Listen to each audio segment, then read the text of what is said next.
成碗湯飲晒，非常之濃，好好食啊！嫩到不得了。佢用咗一個金錢剪啦，咁嗰個肉同埋嗰個筋嘅比例係好靚嘅。啱啱去完桃園公幹，咁而家就過咗嚟台北 Stay Behind。今條片就去食牛肉麵啊，揾咗3間非常出名、攞好多獎嘅餐廳，睇下邊間我最中意先。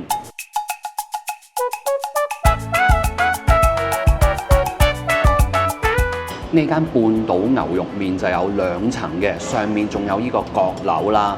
咁我哋今日就係坐上面嗰層啦。咁你坐低咗之後就再畫你要食啲乜，咁然後枱頭有枱號，咁填好飛就要落翻去下低1樓，咁就將張飛交俾廚房嗰邊。咁呢度嘅牛肉麵就冇話分紅燒或者清燉咁樣，咁口味上面就得一款。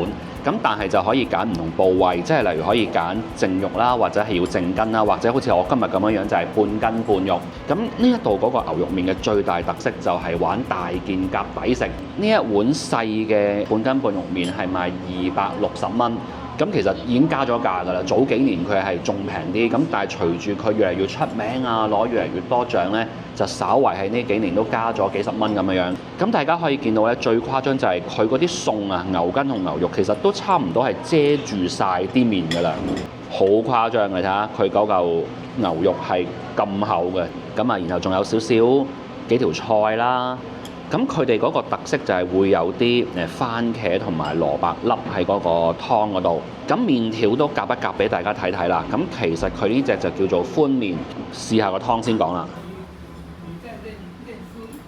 呢間餐廳嘅門口已經大大隻字寫住就係唔會加味精、唔會加牛精同埋唔會加牛骨粉。一間餐廳點解要標榜呢一件事，就證明成個業界嚟講就係好多餐廳其實都係會加嘅，所以佢唔加就要話俾大家知啦。咁紅燒牛肉麵大家都知道其實都有好多唔同嘅門派嘅。咁一般正常嚟講，即係嗰個醬油嗰個底味係會比較重少少，所以佢先稱之為紅燒啊嘛。咁呢一間嗰個湯頭，大家其實睇顏色就已經知㗎啦，佢唔係好深色嘅，有少少清澈。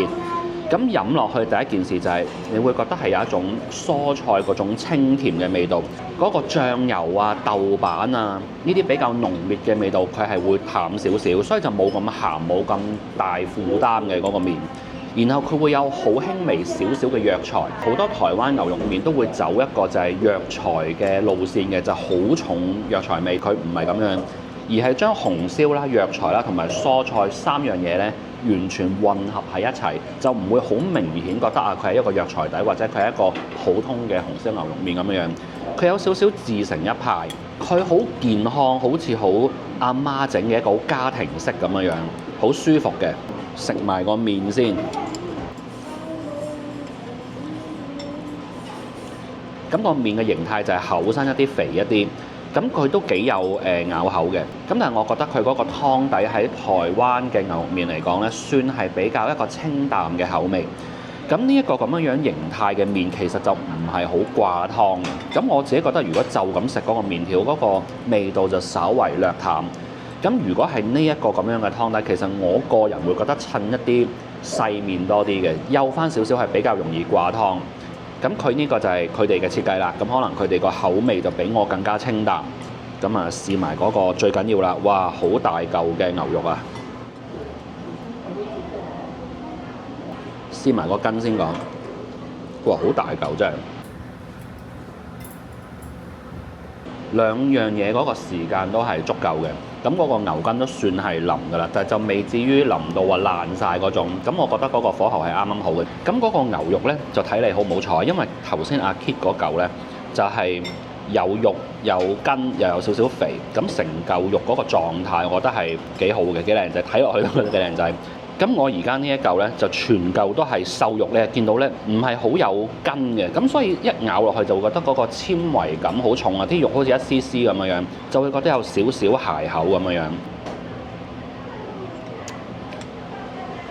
成碗湯飲晒，咁呢一個湯底就係一個好可以就咁當湯飲嘅一個牛肉湯，越食越舒服，越順喉。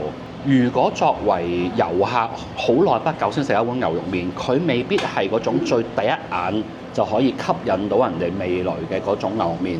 但係如果對當地人嚟講，佢可能成日都食牛肉麵嘅話，呢一間鋪頭嗰個口味應該就係最可以重複、最可以經常食嘅一碗牛肉麵，所以好容易就可以理解點解當地人對佢嘅評價係咁高啦。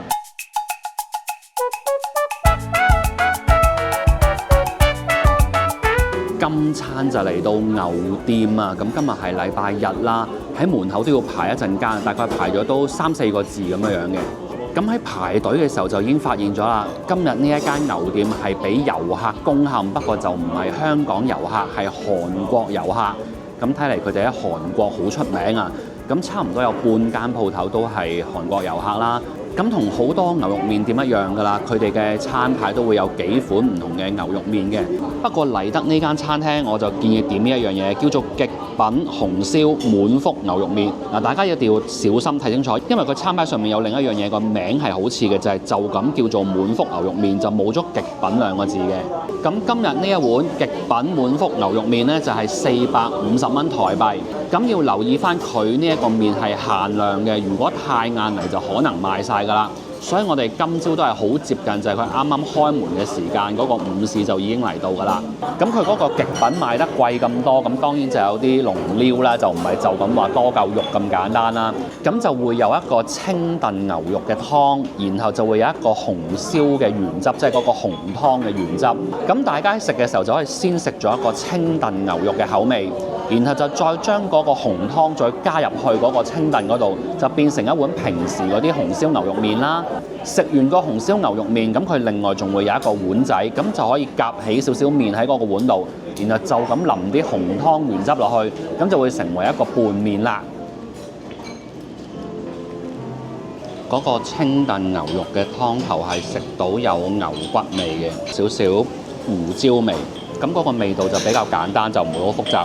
如果以一個清燉牛肉麵嚟講呢，佢就唔係我喺台灣食過最好食嘅清燉牛肉麵。咁嗰個麵條呢，佢就係屬於一個幾中間嘅，佢冇好粗又冇好幼，佢唔係嗰啲細麵，又唔係嗰啲寬麵或者刀削麵。呢個麵條感覺上嗰個加水度就唔算好高，即係話我而家食下呢，食到尾嘅時候，可能個麵條就會變得比較腍少少嘅。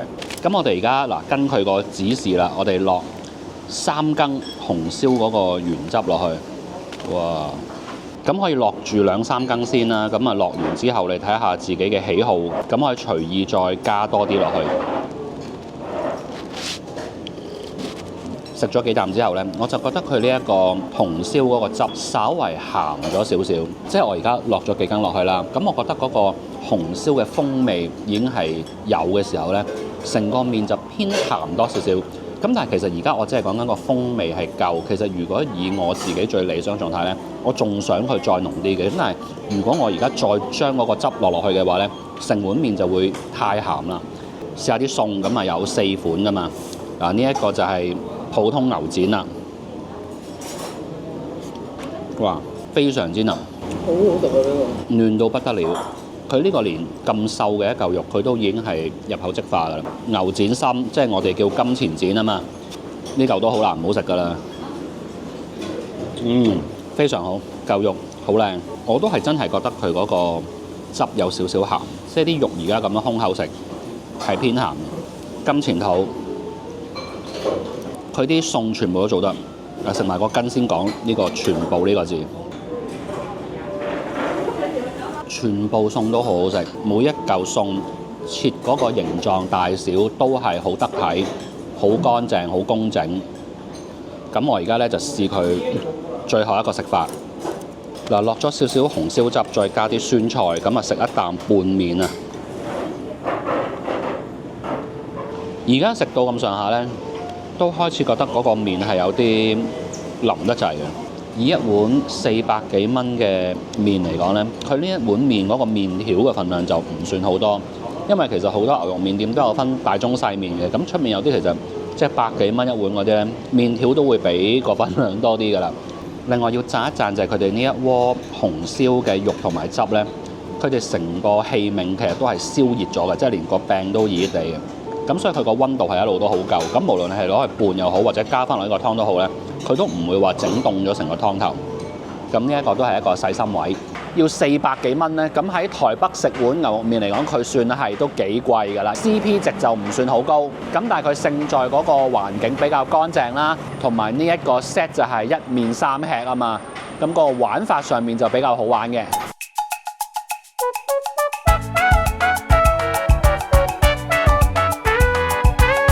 今餐嚟到阿 Kit 最期待嘅天下三絕啊！呢間天下三絕大概開咗10年左右嘅啫，但係喺10年裏面呢，佢係獲獎無數啊！咁佢除咗攞獎攞得多，仲有一樣嘢都係好出名嘅，就係出名貴啊！即係我今日呢一碗呢係480蚊㗎啦。湯底方面，除咗有正常嘅紅燒，仲可以喺紅燒之上再加啲番茄嘅。多番茄版本係要另外加錢嘅，加150蚊。咁阿 Kit 今日就點咗正常嗰個紅燒啦，咁我都飲咗佢一啖。我覺得佢嗰個味係好溫和嘅，嗰個醬油味係我呢幾日食過嘅咁多間裏面呢最淡嘅一間。咁如果再加咗番茄之後，嗰個味道會進一步溝淡咗少少，嗰個紅燒嘅存在感會再弱咗嘅，就開始會覺得係一個濃啲嘅番茄湯咁樣。咁但係我想講下佢個溫度。阿 Kit 嗰個紅燒湯嗰個溫度，我覺得係可以嘅，但係我呢一個加咗特別多番茄嘅湯底呢，成個溫度就好似有少少唔夠熱啊！佢係而家係微暖咁樣。麵條嘅話，呢間鋪頭係有3種唔同粗幼嘅麵條，咁你點唔同嘅牛肉麵都可以揀翻唔同嘅麵條去配搭嘅。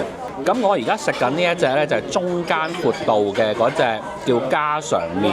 咁阿 Kit 就揀咗拉麵，咁即係我哋平時食開叫做細麵嗰種，係幼身啲嘅。咁佢呢個麵我就幾中意嘅，我覺得佢嗰個 Q 度嗰個韌性係幾適中。試啖個牛展。佢用咗一個金錢展啦，咁嗰個肉同埋嗰個筋嘅比例係好靚嘅，食落去好嫩好腍，嚿肉係幾靚嘅，亦都切得好厚，切得好厚嗰個口感就會好啲。咁但係如果以佢呢一個價位買一碗麵呢，咁啊俾2嚿咁樣嘅牛展，我覺得個份量就唔算好慷慨。即係如果另外再搭多1-2嚿筋，可能我會開心啲啊。另外要提下喺度食麵呢，咁呢度寫喺度飲湯啊嘛，飲到咁上下，如果唔係好夠湯，係可以叫店員加湯嘅。咁但係佢加湯就會加翻普通嗰個紅燒牛肉嗰個湯。咁如果係我咁樣，我而家食緊一個比較多番茄底味嘅湯呢，咁你就變咗食咁上下，又可以變翻係一個比較係紅燒嘅口味。其實好難揾到一間台灣牛肉麵係個湯啦、個麵啦同埋啲餸3樣嘢都做得好嘅。即係如果一間鋪頭是但有1-2樣嘢做得好呢，咁佢已經係一間幾好食嘅鋪頭嚟㗎啦。天下三絕我就覺得佢係3樣嘢，即係湯麵同埋啲餸都係做得比較平均嘅一間啦，冇明顯短板嘅。咁但係亦都咧冇一樣嘢係做得特別出色，冇一個咁樣嘅好強大嘅記憶點。今次拍嘅呢3間，我自己如果我係當地人，我喺度住嘅話，最能夠經常幫襯、重複幫襯嘅，其實就係半島。雖然佢唔係一碗完美嘅牛肉麵，但係整體嗰個用餐感受係幾舒服、幾開心嘅。咁阿 Kit 就最中意牛店啊，佢覺得嗰個玩法比較多變啦，比較開心啲啦，即係有幾個食法，同埋佢嗰兜餸咧係出色過天下三絕好多嘅。咁然後佢價錢又冇天下三絕咁貴啊嘛。咁但係大家要記得牛店嗰個麵條就係3間最唔好食嗰間。咁所以到底邊一間值得去幫襯就好睇每一個人自己嗰個喜好着重喺邊度。咁大家咧可以喺下底留言話俾我知，如果呢3間嚟講，你哋最中意邊間？又或者如果你哋有啲口袋名單，知道邊間牛肉麵係好正嘅話，咁記得就喺下底留言推薦一下。咁其他網友見到你哋嘅留言就可以跟住去揾食啦。出片嘅日期應該同新年非常接近，同大家講聲新年快樂，身體健康。我哋下條片再見，拜拜。